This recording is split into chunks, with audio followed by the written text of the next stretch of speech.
Hey, missing listeners, Tim and Lance here. We want to introduce this series we produced a few years ago on the disappearance of Erica Franolich from Middleburgh, New York in October of 1986. And there are 5 parts to this, so we are going to play them all in a row on this podcast feed. So if you heard them originally, they initially aired in 2020. So we want to bring it back to the forefront a little bit here, and also mention that we understand that some members of the Franolich family are pushing for justice. We see that in some of the comments on our YouTube. But also in October of 2024, the New York State Police said they were continuing to investigate this case. So hopefully that means searches and interviews and more of that. And this goes to the larger mission of this show, as everybody hopefully is well aware. You know, when we have these cold cases, these missing person stories, that some time has elapsed since we've talked about them, we always want to, like you said, Tim, bring them back to the forefront. You know, hopefully this timing works out with anything that's happening with the investigation. Maybe it'll shake something loose, but I do want to mention private investigations for the missing and the tip line. If anybody has any information on Erica's disappearance, you can call them at 866-331-6660, or you can email them at piftm, so private investigations for the missing, tips@gmail.com. And you can visit the website, investigationsforthemissing.org, or you can contact the New York State Police at 518-630-1700. Okay, we're going to break quick for commercial here. Make sure to follow us on social media at MissingCSM, and we'll see you for part 2.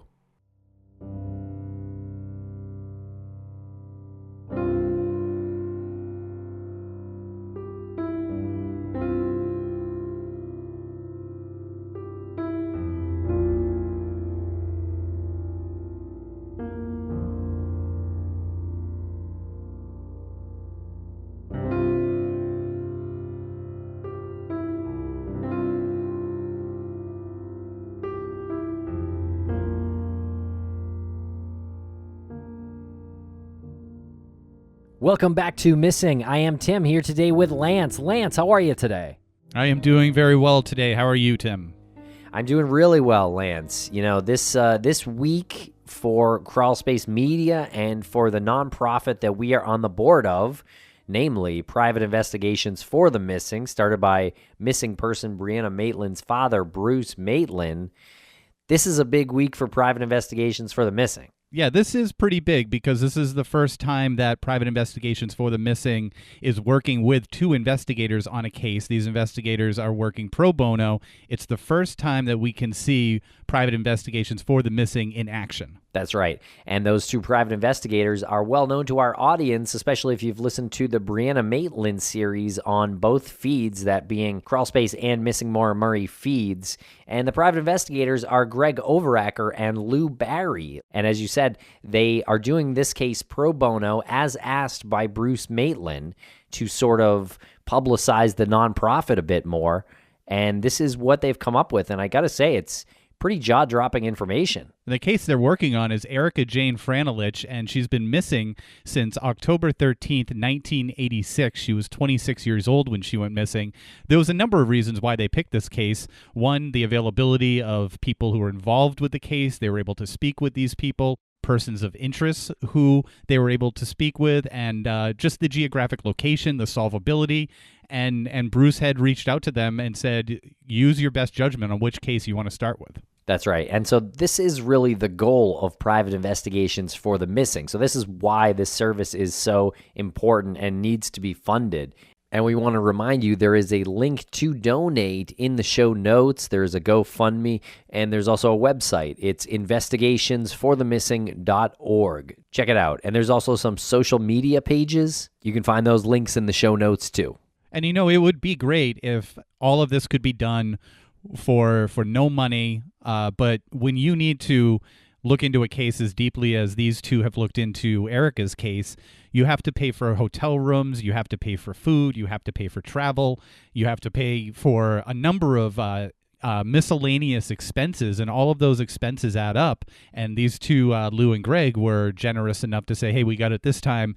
and put together, kind of a list of what the costs end up for something like this. And then you'd have a good sense of what each private investigator would be up against if they needed to come to the organization and request money if the connection was made for other cases.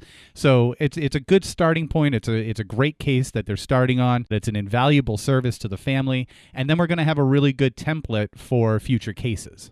Right. And for this to work fully, we need everyone to share. Everyone listening out there right now, please, all we're asking for is a retweet or something like that, and share with your friends. And before we play the interview, also just want to let you know there are a lot of names. Erica Jane Franolich is the missing woman. Richard is her husband. And Ricky Jr., or Ricky, is their son. Obviously, all those names are spoken about a bit. I just wanted to be clear about that right at the top, though. And the area in which we're talking about is a town called Middleburgh, New York. And this is a town that is close to Albany. It's an hour or so from Albany. Schenectady. Poughkeepsie is within the range there. Cooperstown, Saratoga Springs. If anybody is listening in that area as well, make sure you spread the word amongst the people up there, because after you hear this interview, you'll start to understand that the whereabouts of Erica probably didn't go very, very far past this general radius. Right, but I would also say that to our Brianna Maitland listeners in the area of Vermont, to make sure you tell your neighbors and your friends too, because this case has a connection to that same area of Vermont, and perhaps even the Brianna Maitland case. I mean, Brianna's name is mentioned a little bit here in the interview. And again, she was 26 years old. She disappeared on October 13th, 1986. 5 foot 4 inches, 100 pounds. She was wearing a baggy shirt and blue denim overalls. She's a Caucasian female, brown hair, brown eyes, and Erica's 2 upper front teeth protrude a little bit. She has a mole on her left knee. And anyone with information on Franolich's disappearance, please call 518-630-1700.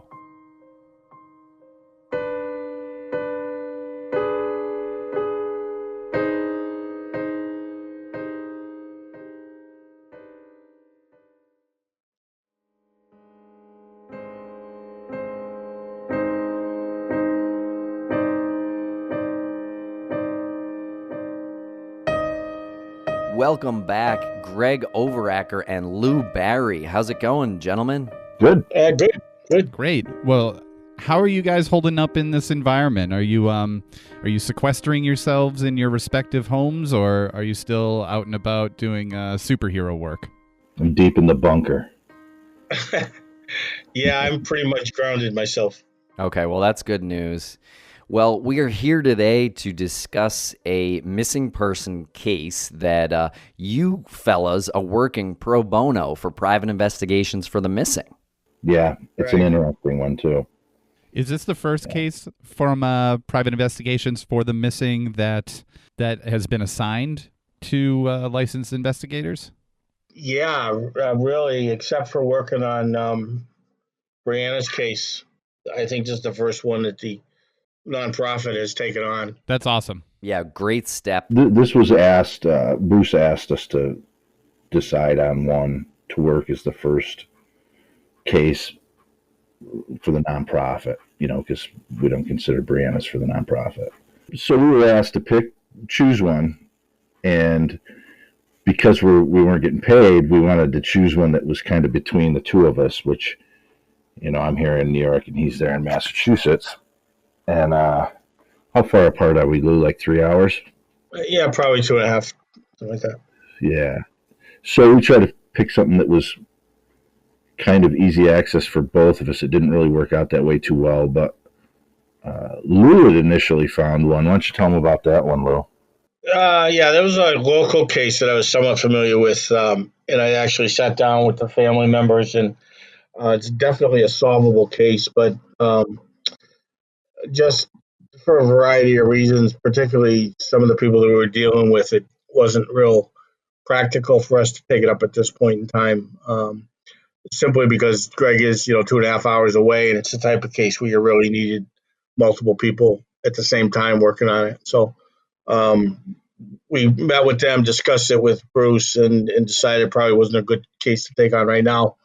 But in the meantime, Greg had found one up in his backyard that really fit the bill. So go ahead, Greg. You can. So the one that I found, I couldn't find a lot of information on the internet about it, and I tried. I mean, there's a few articles out there, a couple of small interviews you can find. I hope you guys can put those in the links for people to read and watch the video. But it's really strange. It's about 50 minutes from where I live, and it's down near. It's in Schoharie County, New York, which we used to go there. I remember going there on school trips. There's a tourist destination there called Howe Caverns, which is a really cool place if you ever get a chance to go there. But the area is littered with caverns, and the reason there's this particular one is a tourist destination as opposed to the others is a lot of them fill with water during certain seasons, and this one doesn't, and it's really large. But there's a main road that travels east to west here, and when you go from where I live down to where this area is where this girl went missing, you cross over into Schoharie County, it's a whole different world. The landscape changes dramatically. It's a little hard to explain, but there's freshwater springs, there's everywhere, there's wells, there's cave systems. It's really sparsely populated, extremely rural. But you travel a short distance and you drop down into Schenectady area, Albany area. I work down there occasionally. It's a very strange area to all of a sudden pass into. You're on a main road and you turn down into this area, and all of a sudden everything is hills, really steep ravines and hills. And Cobleskill area, you probably heard of Cobleskill, there's a college there and stuff. And is there a city? Is this close to Albany? Is that the closest city? Yeah. I can't tell you exactly the distance, but it's not all that far. Okay. I think it's about an hour and a half, maybe. Not even. Yeah, not even. I'm an hour from Albany. It's not even. What's the primary occupation of someone who lives in this area? What type of residents are there? Is it affluent? Is it more working class? Well, the entire county has something like 45,000 people, and actually it's about 33,000 people. I just looked it up. It's a really strange thing. It's extremely rural. The towns are really small. It's another one of those things where you drive around, much like where Brianna, everybody on your show, I think, knows us from Brianna's case, where you drive around and you think, where the hell do all these people work? I don't want to put the area down because it really is beautiful geographically and all that other stuff, but, it's a certain way of living. There's not much there, you know what I mean? And everybody kind of knows everybody. So there's some small towns. Yeah, they're just real small towns. Beautiful, but I don't want to say remote either, but. And you said Schoharie County? It sounded like Scary County. Yeah, Schoharie County. Yep. So this town is Dellinson, New York? That sounds like a small town. I had never heard of it. If you remember, a few years ago, they had that horrible limousine accident where all those people were killed. That was in Schoharie County. Yeah, that was, I don't know if you guys being from Massachusetts farther east of us, but it was an entire family, and I can't tell you how many people it was, Lou. Was it like 10 different family members in one limo, and they all died? Yeah. That happened in Schoharie. So Schoharie itself is extremely small town. In Middleburgh, which is just a few miles south of there, which is where she went missing, is another extremely small town. The population of Middleburgh, New York, where Erica went missing, is about 3,500 people.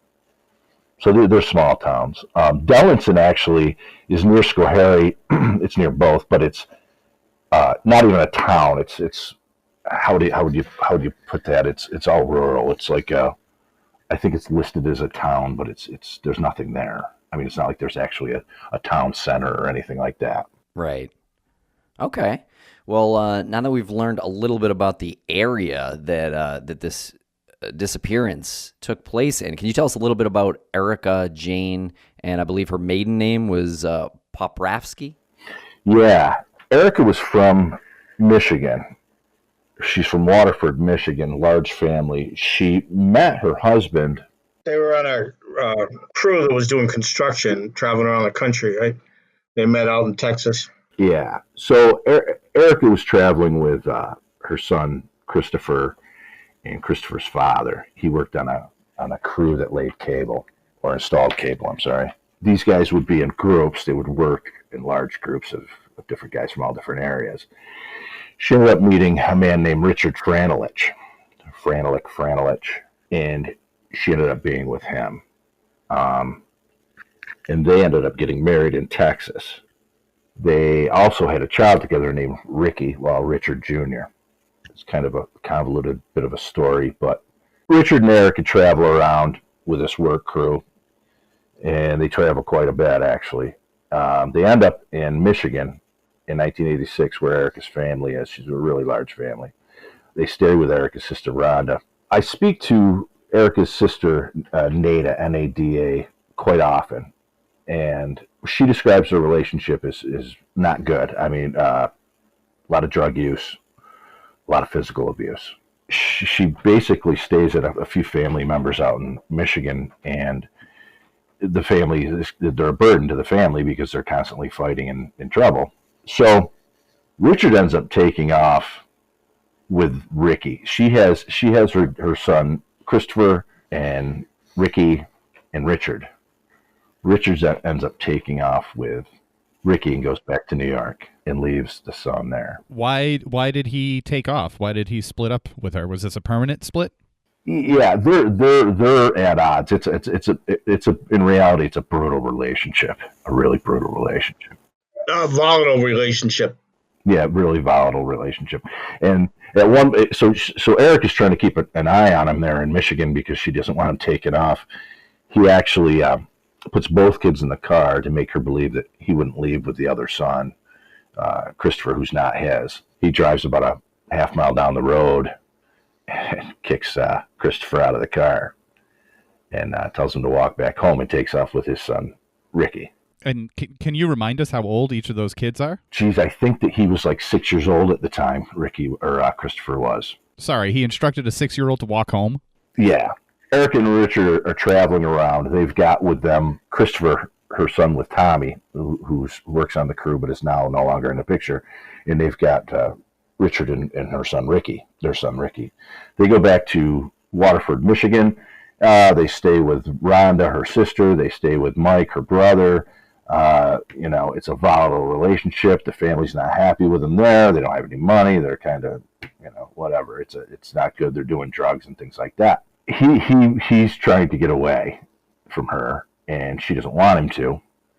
He ends up saying he's going to go to the store, and he puts both kids in the car, knowing that she doesn't think that he'll leave with her son Christopher because it's not his child.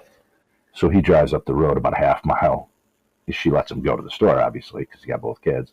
And he kicks Christopher out and tells him to walk home, and takes off and goes to New York. So, and yeah, Christopher's about 6 years old, somewhere around there.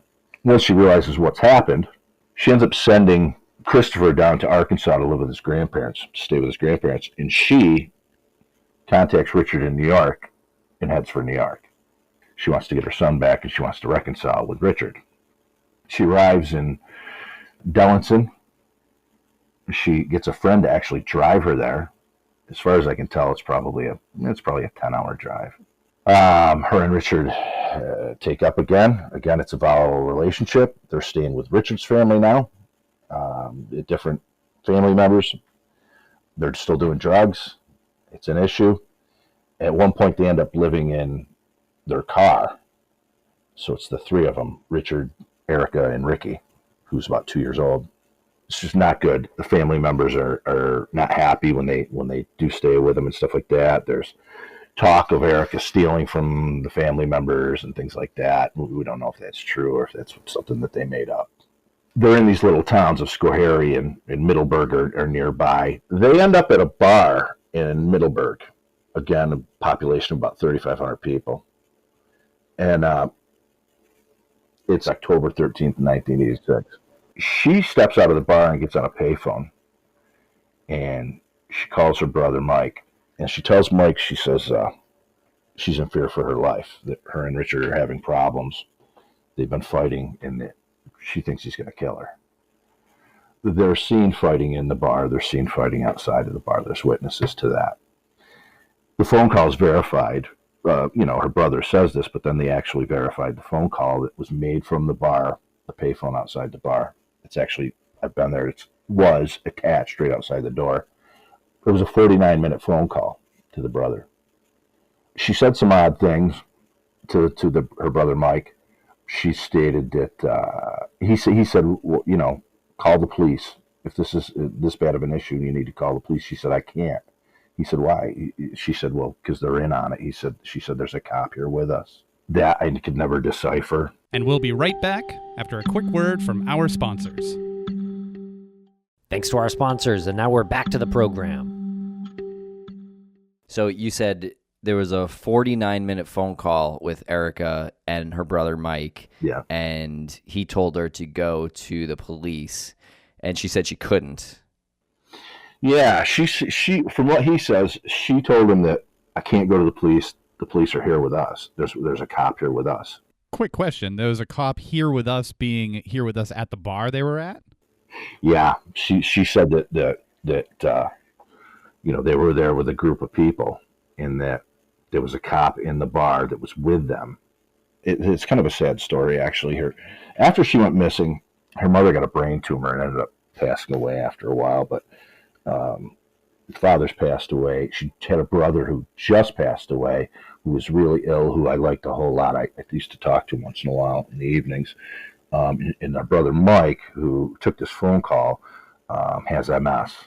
Talking to Mike about this call, now, again, it's been a lot of years and stuff like that. My question to him was, it was a 49-minute phone call. You know, she had to say more than I'm in fear for my life. He said, yeah, she was pleading with me that he's going to kill me. And she really had nowhere to go anywhere. This isn't a town you could just walk from, like where I live. I can walk from my house to the thruway, but there's nowhere to go. I mean, it's just a little town. So the sheriff's department is quite a ways away in Schoharie. You know, it's 8 miles up the road or something. But she had no money. She told him that. I have no money, I have nothing. And he said, well, if you call me tomorrow, I will get you a bus ticket. Just call me with the information. I'll charge it, put on my charge card, whatever. It's the last they ever heard from her. So, you know, again, there's witnesses that they were fighting in the club and outside. The bar's no longer there. It's a coffee shop now. I went down with another investigator and went to the different sites, and that was one that we went to. There's another bar right across the street that they frequented too. And this is where the case takes kind of a unusual twist. As Greg said, no one heard from her again after that phone call, yet no one reported her as missing until February of '87. And then it was reported to Michigan authorities by her family out there. So they contacted New York, and New York said, well, she's not here. And that's where the case sat for, 7 years, I think, Greg? Yeah, there was some weird circumstances there. So Nada, her sister, reports her missing February, I don't have it right in front of me, I think February 25th, 1987. So there's that missing time frame there. And then they send it back to Waterford, Michigan. Michigan sends it back. What ends up happening is the state police end up sending someone to do an initial questioning. They basically had they just had a certain set of circumstances they had to meet, like go down and question the family or something like this, go question her husband or whatever. So they did. They went and questioned a few people, went back and reported back to Michigan, just to find out what they were saying was happened, and it kept getting bounced. And then when someone did pick it up, well, then now that officer was now promoted, so it went to another officer. Then he would go down and he would kind of do the same thing, maybe push it a little more and ask some more questions, interview some more people, and then he would get promoted and it would go to someone else. And they always kind of stayed in that limbo of the initial part of the investigation, and it literally went on like that until 2003. I talked to a couple of investigators who picked it up and said, well, I didn't have it long. And then I got promoted and I just gave it to the next guy. And then he worked it for a little while. And then he just gave it to the next guy. It literally, when I talked to Erica's sister about this, I refer to Erica as the forgotten girl, because it just got passed around. And no one ever did the work that they until 2003. No one really worked it. Whoever is responsible literally got a pass. And there was no family pushing it locally. family was all out in Michigan, and no one in New York seemed to have much interest or concern over the fact that she was missing. So let me just get this straight here. She went missing, and we suspect foul play, and that was in October of 1986, October 13th, but she wasn't reported missing until February 25th, almost 4 months later. Right. Yeah, and even then it was reported out to Michigan, not to New York. So Michigan then contacted New York, and New York said, "Well, she's not here."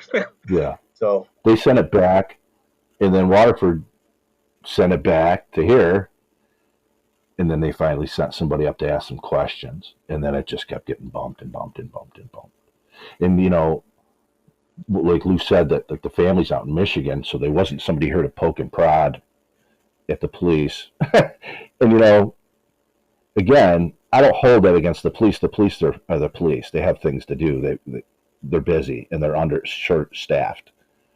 But if you use Brianna's case, which a lot of your listeners are familiar with, if Bruce wasn't on the police all the time saying, "I want updates, I want this, Are you guys working on this? Are you working on that?" They would have other stuff to work on. They have to go work on other things. You kind of have to be a bit of a thorn in their side, and they just couldn't do that. I mean, Erica's mother ended up having a brain tumor, and her sister that I speak to, I mean, the family was trying to take care of her, and there was just other issues going on, a big family, other illnesses.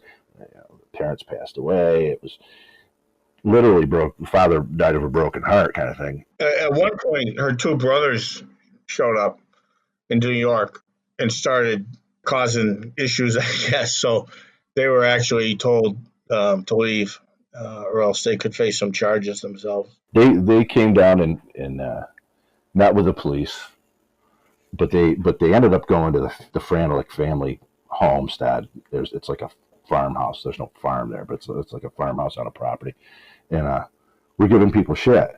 And the police, of course, are going to say that you can't do this, but they made the ride out here, and they had to be difficult for them. It's kind of like when we talk about us going to work on something, and it's expenses and the traveling and the rooms and the food and everything. They had to come out here. They were trying. You know what I mean? When you talk to people about this that were in the know, they say, "Look, somebody was given a big pass on this. No one was ever put under the lights." You know what I mean? She was missing for months, and no one even knew. No one even. The family out in Michigan had things going on, and then it got to the point where, Jesus, she's not calling us. We can't get a hold of her, and they kept trying, and had to eventually go to the police. Was there any media coverage during this time? No, there's almost no coverage of this. Schenectady, which is where the newspaper comes out of for that area, over the years did some articles on it, but I think that was kind of pushed by one particular investigator who handled the case from 2003 until he retired in 2012. He was the one guy that really went after it, that really worked the case. And he worked it hard. He worked it real hard. Yeah, and pretty amazing guy. He was the one, I think, that prompted that. So there's a few articles that you can find, newspaper articles, and there's, I think, one interview that Lou found, TV interview, and they asked her husband to come on and speak, to answer questions, and he won't do it. The investigator that you referenced who worked it hard, what time frame was that, and how long did he work it? He picked it up in 2003, and he worked it until his retirement in 2000. I think it was 12. And are you referencing any of his work? I mean, you're obviously referencing some of his files. Are you working directly with him, or is he providing any sort of advice or consultation? He gave us the basics, but I mean, he's a retired state trooper, and he can't discuss the case. So I mean, he could take us and say, "Look, this is where this is. This is where that is. This is the time frame that this, that, and the other thing happened," but no more than that. Basically, he only told us what was already in the media. Yeah. But it was nice to hear from him because he could kind of walk you through and point things out. Well, yeah, he had some real good insight into things, but yeah, he's in a difficult position. Yeah. And we'll be right back after a quick word from our sponsors. Thanks to our sponsors, and now we're back to the program. it was essentially like starting from scratch. Yeah. Yeah, it was a weird thing, and we ended up talking to. I have the family hired private investigators out of Albany, so we have some of their work. I haven't spoken to them yet, but I do have some of their written work, some of their interviews, stuff like that. Is that stuff pretty helpful? Yeah, it was very helpful. Well, some was. Yeah. Some of it was. Yeah. I mean, you can tell sometimes by reading reports what's going on, but there'd be a report where he did surveillance for 4 hours and so didn't see anything. Well, yeah, that's it can be kind of common, but what do you expect to see? 5 years later. Yeah. So, they're kind of soaking, making a buck off of the family, which is sad. Yeah. But there are interviews there, and there's dates and times and things like that, and kind of where people were and who they were living with and stuff which helps out a lot. But I don't want to jump ahead here too much, but one of the things we talked about when we were looking for a new case was we wanted to stay out of Vermont because we worked so much on Brianna's case up there, and we had a good relationship with the state and all that. Before you say anything, for the listeners who know us from Brianna's case, this is an atomic bomb. This is the bomb that you're going to drop, because this is the twist in this case that we had no idea was even going to take place. So maybe I should tell a little bit more of the lead up before you tell them that. Sure. So after the phone call from the bar, the 49-minute phone call at 8:15 p.m. on October 13th, 1986, no one hears from Erica ever again. She's at the bar. She's arguing with her husband. She's outside the bar. There's an argument going on there. There's witnesses to that. So eventually, her husband is interviewed. Where's your wife? He says, well, a few days before Halloween, I took her down to Schenectady and I put her on a Greyhound bus, to go back home. Where did she get the money? He said, well, she had $280 on her.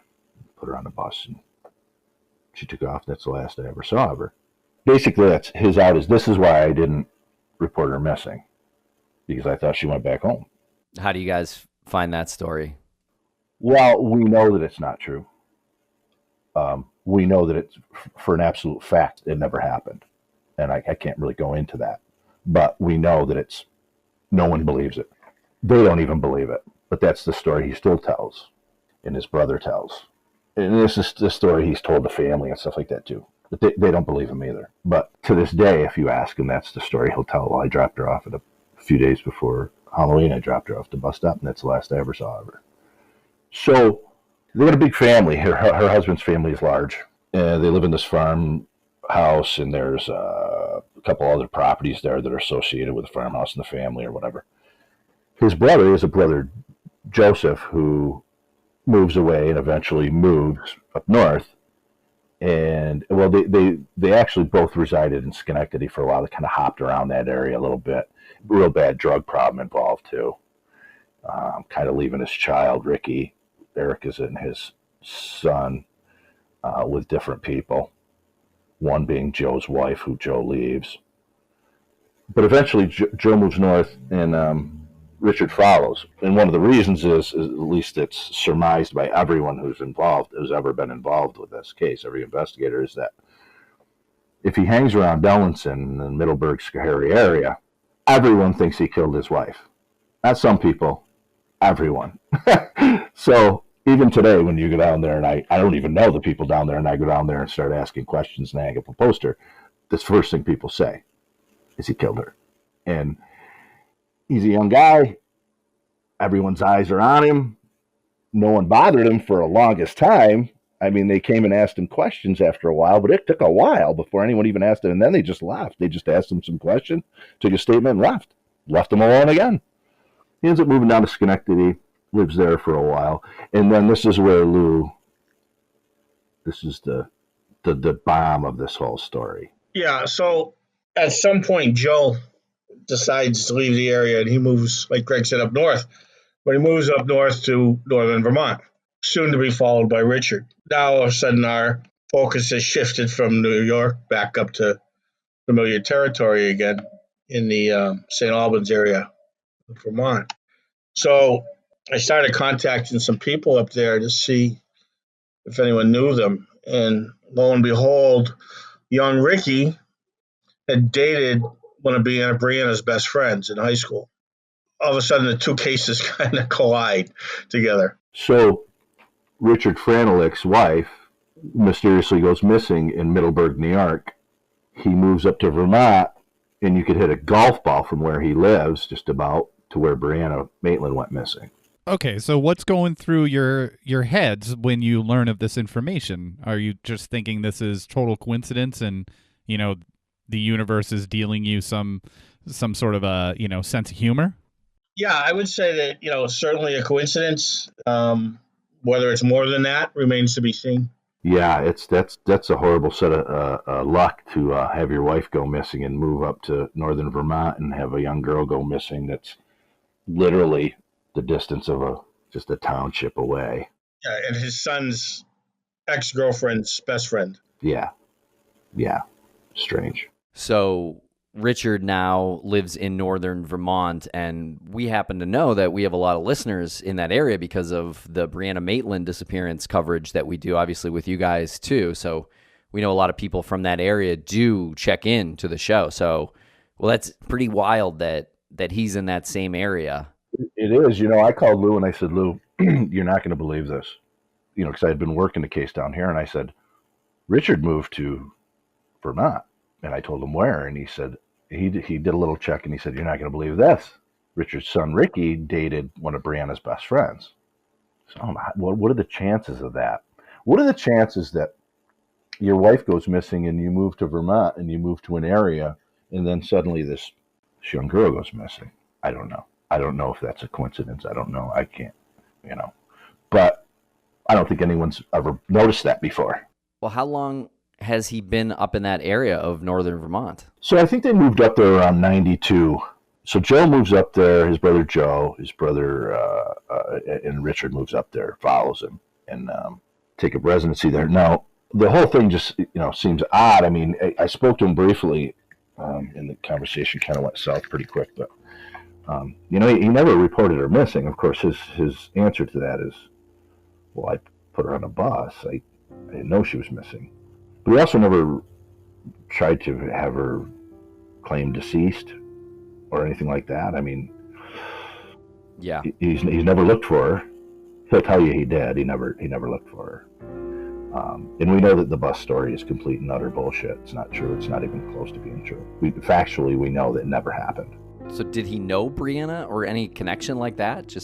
Well, his Son did. His son dated her best friend, so we don't know. They all went to, how you pronounce it, Massaquoi High School? Yeah. MSU.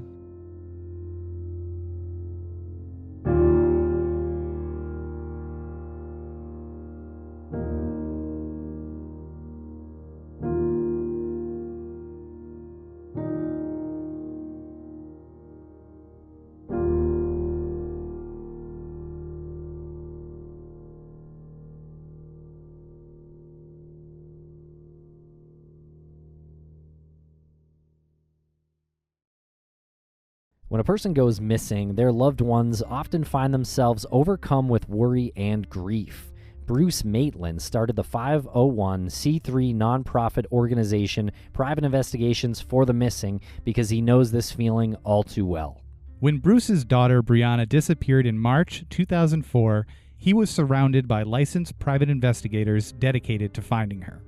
Now his mission is to provide dedicated private investigators at no cost to other families of the missing, desperate for answers but without the financial means. Private Investigations for the Missing needs your help. To read the mission statement, make a donation, and keep up with our blog, visit us at investigationsforthemissing.org and follow us at PI for the Missing on Twitter and Facebook and Investigations for the Missing on Instagram. Because forever is too long to wait.